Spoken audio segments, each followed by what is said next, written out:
जय हिंद। चलिए इस वीडियो में बिहार पुलिस सैलरी के बारे में बात करने वाले हैं कि बिहार पुलिस की सैलरी कितनी होती है और कितना मिलता है उसको। शुरुआती में जब आप बिहार पुलिस में ज्वाइन करते हैं तो आपको कितनी सैलरी मिलेगी उस पर हम फुल डिटेल में बात करने वाले हैं और एक्चुअल फैक्ट के साथ हम बात करेंगे। चलिए उसको हम देखते हैं। तो पहले ये जान लीजिए कि जैसे बिहार पुलिस आप ज्वाइन करते हैं तो उसमें क्या क्या मिलता है, ये चीज़ जान लीजिए। तो बिहार पुलिस का वेतन में क्या क्या जोड़ के मिलता है वो समझिए। एक तो बेसिक पे होता है। तो भाई ये बेसिक पे क्या होता है? बेसिक पे होता है जैसे आप जानते हैं कि ग्रुप डी ये हुआ लेवल 1 का, ठीक है। तो इसका बेसिक पे कितना हो गया? 1800 हो गया, ठीक है। ये चीज़ें हो गई। फिर लेवल 2 होता है, लेवल 2, फिर लेवल 3, लेवल 4, लेवल 5, इस तरह से जो है लेवल आगे बढ़ते जाता है।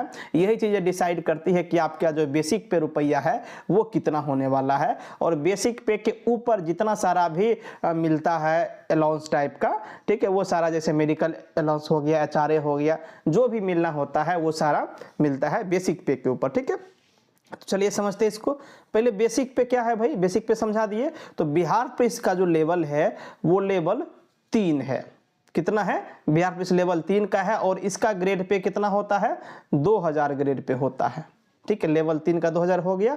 अब आइए, एक तो पहले बेसिक पे हो गया, ठीक है, और बेसिक पे के बाद डीए हो गया। अब इस बेसिक पे को अच्छे से हम फिर आगे समझाने वाले हैं, उसको समझिए। डीए क्या हो गया भाई? डियरेंस अलाउंस, महंगाई भत्ता हो गया। सरकार समय समय पे जो है महंगाई भत्ता देते रहती है, वो चीजें हो गई। उसके बाद एचआरए, एचआरए मतलब हाउस रेंट अलाउंस, मतलब आपको रहने के लिए जो घर चाहिए वो घर के लिए आपको वो किराया देती है। और यदि किराया नहीं देती है तो आपको खुद घर ला करके देती है। लेकिन जैसे बिहार पुलिस में जो है बहुतों को तो घर मिलता नहीं है, जिनको ऑफिस ड्यूटी में है और फैमिली के साथ है उनको कभी कभी घर मिल जाता है। जहाँ पे सुविधा होती है जिस कैंप में, वहाँ पे उसको घर मिल जाता है, तो उसको एचआरए नहीं मिलेगा, ठीक है। उसको केवल बेसिक पे और डीए मिलेगा और सब बाकी चीजें मिलेगी। एचआरए हाउस रेंट जो है नहीं मिलेगा, क्योंकि उसको तो घर ऑलरेडी दे दिया जाता है, ठीक है। ये चीजें हो गई। लेकिन जिनको घर नहीं दिया जाएगा, जिनका ड्यूटी जहाँ तहाँ मतलब ये है कि आज यहाँ कल वहाँ है, उस तरह का है, तो उनको एचआरए भी अलाउ किया जाता है, मिलता है, ठीक है। उसके बाद ट्रांसपोर्ट अलाउंस मिलता है, मतलब यात्रा भत्ता, कहीं आप जो जाते होते हैं ड्यूटी के दौरान उसके लिए मिलता है। फिर मेडिकल अलाउंस मिलता है, फिर राइफल अलाउंस मिलता है। राइफल अलाउंस मतलब जो बंदूक आपको देती है ना, दुनल्ली, ठीक है, दुनल्ली ना बोलिए उसको, मतलब राइफल जो देती है उसको साफ करने के लिए, रख रखाव करने के लिए, जो मेंटेन करने के लिए जो खर्चा लगता है वो खर्चा भी आपको देती है प्रत्येक महीने। उसके बाद राशन मनी, मतलब खाने पीने के लिए भी आपको जो है राशन मनी मिलती है। और राशन मनी सबों में नहीं मिलती, आप ये समझिए, ठीक है। बिहार पुलिस में राशन मनी भी दिया जाता है। और वर्दी मनी, मतलब जो ड्रेस पहनते हैं ना, तो ड्रेस का भी रुपया, कपड़ा पहनने का भी रुपया सरकार ही देती है। लेकिन अंतर क्या भाई? अंतर ये है कि यहाँ से लेकर के यहाँ तक ये सारी चीजें हैं ये प्रत्येक मंथ मिलती है, ठीक है। लेकिन वर्दी मनी ये प्रत्येक मंथ नहीं मिलती है, वर्दी मनी साल में मिलती है। पहले 4000 मिलता था, फिर 6000 और अभी शायद 10000 मिलती है साल में, ठीक है, 2 वर्दी का, ठीक है। चीजें हो गई। अब कौन सा कितना मिलता है ये समझिए। बेसिक पे लेवल 3 का है, लेवल 3 का बेसिक पे हो जाता है 21700, ठीक है। ये चीजें हो गई। अब इस पे जो है डीए महंगाई भत्ता मिलता है, वो महंगाई भत्ता आपको हो गया 4557 रुपये। और फिर इस बेसिक पे एचआरए मिलता है, एचआरए मिलता है परसेंटेज के हिसाब से। उसी तरह डीए भी, डियरेंस अलाउंस भी परसेंटेज के हिसाब से ही मिलती है, ठीक है। तो हाउस रेंट जो है वो सिटी वाइज मिलती है। जैसे मान लीजिए कि कोई छोटा शहर है, कोई बड़ा शहर है, तो उस अनुसार, तो यदि छोटा शहर है कहीं भी यदि आप ड्यूटी करते हैं 6% आपको बेसिक पे का 6% जो है एचआरए घर मिल जाएगा। मान लीजिए कोई छोटा जिला है, वहाँ ड्यूटी दिया है आपका, तो आपको केवल 6% मिलेगा। जिसका बड़ा जिला है, यानी जिसकी आबादी 10 लाख से ज़्यादा हो, तो वो आ गया मिड में। और 10 लाख से कम वाला 6%, 10 लाख से ज़्यादा वाला हो जाएगा आपको 8%, फिर 16%, फिर 24% मेट्रो सिटी का हो जाता है। तो बिहार में तो प्रेजेंटली मेट्रो सिटी है नहीं, प्रेजेंटली तो नहीं है ना, पटना बन ही नहीं रहा है। जब बन जाएगा तो फिर 24% उसका भी में अलाउंस मिलना शुरू हो जाएगा। ये चीज़ें हो गई। प्रेजेंटली जो है 16% दिया जा रहा है।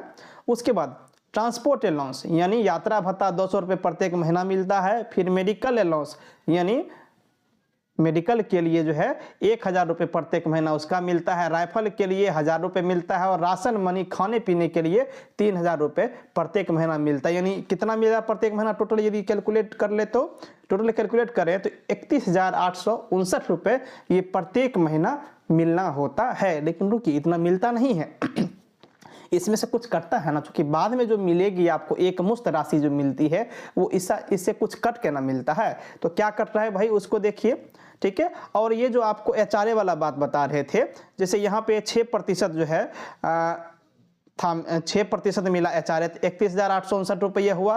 किसी को यदि 8% मिल रहा है शहर के अनुसार, जो बड़े शहर में है तो उसका 32,293 रुपये मिल जाएगा। किसी को 16% मिल रहा है जैसे पटना वगैरह में तो उनको 34,029 रुपये मिल जाएगा, ठीक है। अब इसमें से कटता है कुछ, क्या कटता है भाई, इसमें से एनपीएस कटता है। मतलब एनपीएस मतलब वो पेंशन सिस्टम वाला जो होता है ना वही चीज़, ठीक है। तो ये क्या होता है, बेसिक पे प्लस डीए, इस दोनों का 10% जितना बनता है ना उतना कटता है। मतलब ये हुआ कि बेसिक पे हो गया 21,700 रुपया, ठीक है।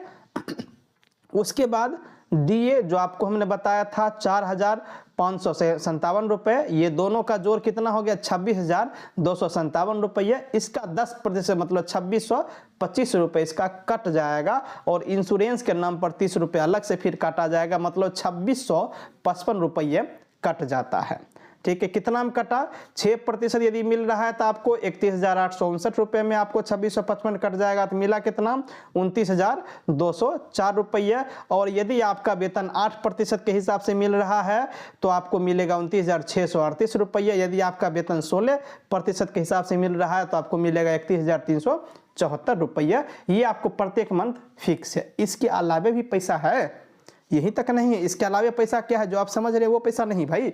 इसके अलावा पैसा ये है कि जैसे मान लीजिए कि आपका मुख्यालय डाल दिया पटना, ठीक है, और पटना में आप हैं, वहीं पे ट्रेनिंग लिए, मतलब ट्रेनिंग जहाँ पे वहीं ट्रेनिंग लिए वहीं ड्यूटी कर रहे हैं, लेकिन आपको किसी कारणवश या चुनाव में या किसी पर्पज से आपको मान लीजिए कि दूसरे डिस्ट्रिक्ट में भेज दिया गया, दूर भेज दिया गया, तो आपको प्रत्येक दिन के हिसाब से 250 रुपये प्रत्येक दिन के हिसाब से अलग से आपको वो दे दिया जाएगा। मान लीजिए आपका 2 महीने के लिए बाहर रहे तो 250 रुपये प्रत्येक दिन के हिसाब से बात करेंगे तो कितना हो जाएगा 250 रुपये। देखिए हम 250 रुपये प्रत्येक दिन के हिसाब से 30 दिन का कितना हो गया आपका 7,500 रुपया हो गया, हुआ ना। तो 7,500 रुपये ये महीना एक्स्ट्रा आपका हो जाने वाला है, ठीक है। ये चीज़ें समझ लिए। लेकिन बाहर भेजा जाएगा तब, या यदि सिटी में ही रखा जा रहा है तो 12 किलोमीटर से ज़्यादा यदि दूर भेजा जा रहा है तो भी वो दिया जाता है। ऐसा नियम अभी तक है और रहेगा। और जैसे मान लीजिए अभी इंटर का एग्ज़ाम चल रहा है, मैट्रिक एग्ज़ाम है होने वाला है, तो उस सब में ड्यूटी लगाया जाएगा तो उसमें भी 300 रुपये के हिसाब से प्रत्येक दिन अलग से रुपया दिया जाएगा। तो ये सारी चीज़ें हैं जो कि सैलरी इसका बढ़ा करके आप ये समझ लीजिए कि प्रत्येक मंथ जो है सैलरी 35,000 के लगभग जो है मिल ही जाती है, समझ लीजिए टोटली। तो फुल डिटेल में हम आपको बता दिए कि आखिर सैलरी जो है 35,000 मिलता है तो कैसे मिलता है, क्या क्या करके मिलता है। हालांकि आप ये बोलिएगा कि हमको केवल सैलरी से मतलब उतना जानने से क्या मतलब, लेकिन यदि आप जॉब में जाएंगे ना तो सब कुछ जानना चाहिए ये चीज़ें कि आपका कहाँ कितना मिलता है, ठीक है। तो चलिए ठीक है, मिलते हैं नेक्स्ट वीडियो में। और कोई भी सवाल आपके मन में हो तो आप हमसे पूछ सकते हैं। Thank you.